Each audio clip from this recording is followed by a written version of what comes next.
pagkakaisa at pagtalima sa mga mandato sa ilalim ng pamumuno ng kasalukuyang hepe ng Pambansang Pulisya ng Pilipinas na si Police General Nicolas D. Torre III, tiniyak ng pamunuan ng Pulis sa Region 5. Mga bagong Pro-5 infrastructure project sa ilalim ng pamumuno ni Police Brigadier General Dizon para sa layuning mas mapagsilbihan ng mahusay ang mamamayan ng Bicol. Pwede nang magamit 2 milyong pisong halaga ng shabu na kumpiska sa Sorsogon, 21 taong gulang na suspect huli at may 174 na kabuoang bilang ng suspects mula sa iba't ibang kaso ng krimen ngayong linggo, arestado ng mga kasurugkaps.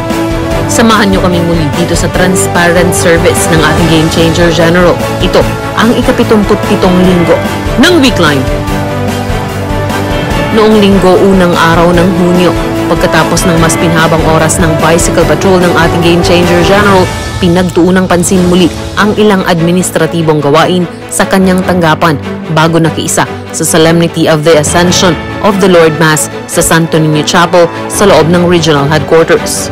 Lunes, ika-2 ng Hunyo, nasa Campo Crame ang ating Game Changer General para sa gaganaping Change of Command Ceremony, Retirement Honors for Police General Romel Francisco D. Marbil, and oath-taking and donning of ranks of Police General Nicolas D. Torre III bilang ika-31 hepe ng Pambansang Pulisya ng Pilipinas. Ang nabanggit na seremonya ay pinangunahan mismo ng ating Pangulong Ferdinand R. Marcos Jr. sa PNP Multipurpose Center, Camp Brigadier General Rafael T. Crame, Quezon City. Nakibahagi din si Police Brigadier General Dizon sa ginanap na retirement honors for Police Brigadier General Jonathan A. Cabal, Director Maritime Group, kung saan naroon din ang ating Chief PNP bilang presiding officer sa bulwagang Lapu-Lapu sa naunang nasabing kampo. Nakiisa din ang ating Regional Director sa ginanap na testimonial dinner para kay Police General Romel Francisco D. Marbil sa PNP Multipurpose Center sa loob ng National Headquarters. Samantala, noong ika-3 ng Hunyo, maghapong nasa Campo Crame ang ating Game Changer General para sa mahalagang kaganapan, kabilang na ang PNP Command Conference na pinangunahan ng ating bagong talagang hepe ng Pambansang Pulisya ng Pilipinas na si Police General Nicolas D. Torre III.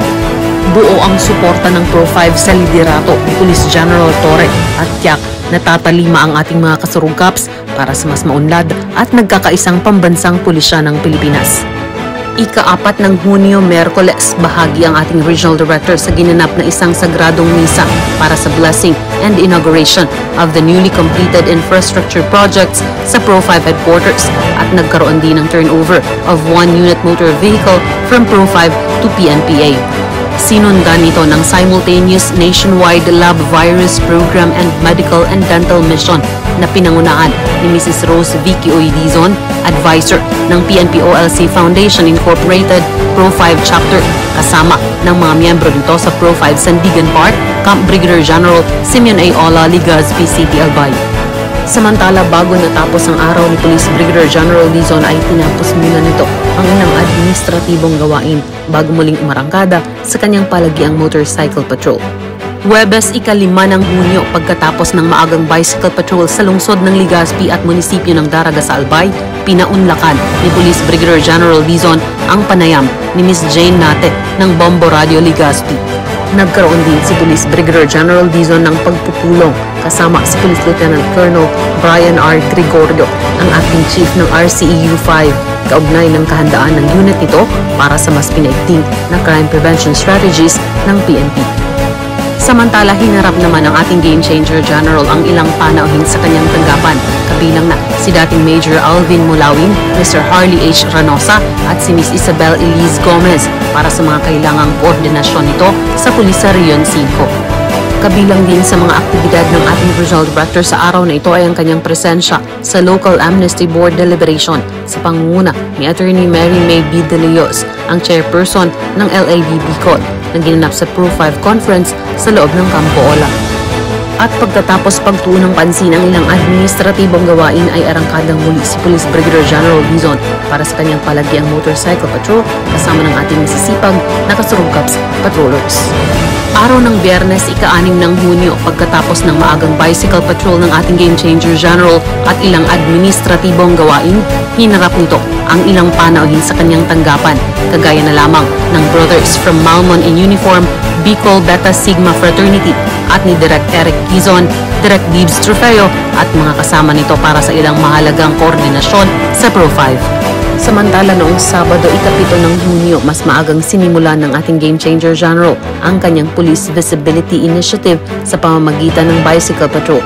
Sinundan ito ng pagpapaunlak niya sa ilang media interviews, gayon din ang harapin ng ilang panauhin sa kanyang tanggapan, kagaya na lamang ni Brigadier General Danilo I. Dupiag, Acting Deputy Chief of Staff for Reservists and Retiree Affairs, J9 Armed Forces of the Philippines. Nagtapos ang araw ng Sabado ng ating Regional Director sa pamamagitan muli ng kanyang motorcycle patrol.